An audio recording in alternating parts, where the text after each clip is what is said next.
Cube Radio. Salut, c'est Charles Tran avec l'équipe dans 5 minutes. On s'intéresse aux sciences, à l'histoire et à l'actualité. Aujourd'hui, on parle de recrutement. Si vous êtes à la recherche d'un emploi, sachez qu'on étudie de plus en plus votre candidature avec des algorithmes.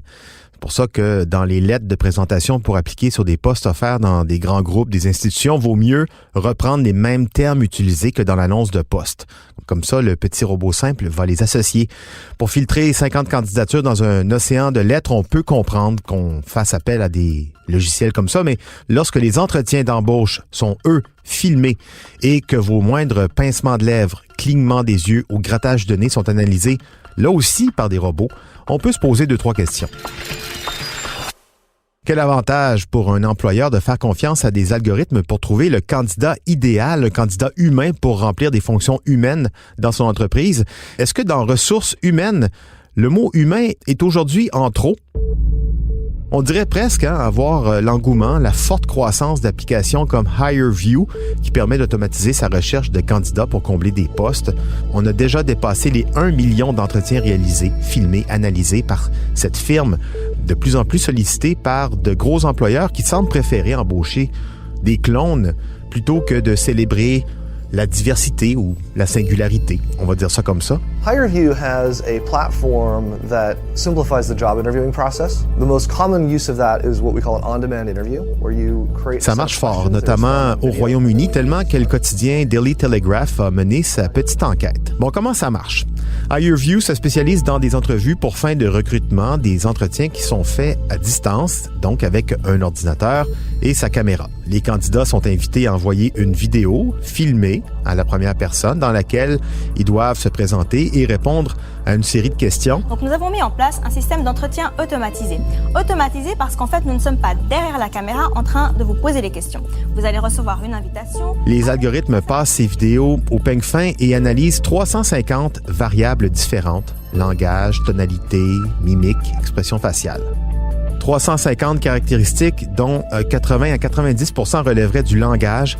Par exemple, quelqu'un qui emploie le « nous » au lieu du « je » est considéré par la machine comme relevant d'un esprit d'équipe, un naturel corporatiste, ce qui donne plus de points aux candidats. Pour un poste en sciences, par exemple, utiliser un langage plus technique, ça aussi, ça vaut plus de points. Hello, my name is Vera, and I'm a robot. And what's your name? Hi, my name is Jason Bellini. Le ton de la voix aussi, quelqu'un qui parle lentement est perçu comme une personne ennuyeuse.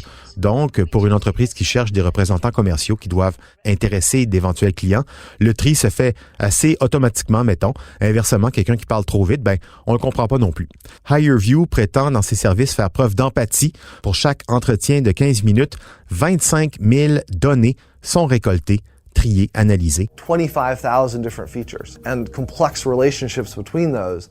Des informations qui marquent certaines émotions, des comportements, des traits de personnalité pour voir comment les candidats réagissent à telle ou telle information. On serait tenté de voir dans ça pour HireVue une incroyable mine de données liées à la reconnaissance faciale des candidats, mais il semble que ce soit pas le cas.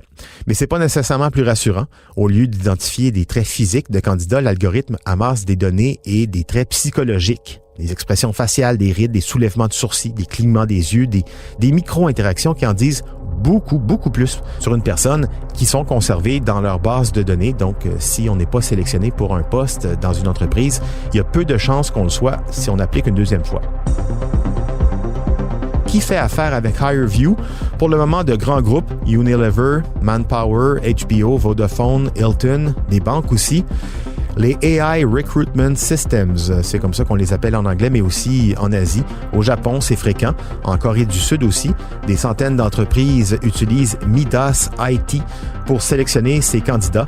L'armée nationale sud-coréenne aurait même développé son propre système maison pour recruter des officiers dits de rang inférieur. Un des systèmes de Midas IT, In-Air, fait même jouer les candidats à des jeux et analyse leurs réactions liées à des situations ou à des images, analyse différentes décisions des candidats face à des problématiques complexes. On est rendu là. Et une des raisons données par les entreprises qui utilisent de tels algorithmes, en fait, c'est pour répondre à des besoins d'objectivité dans leur processus d'embauche.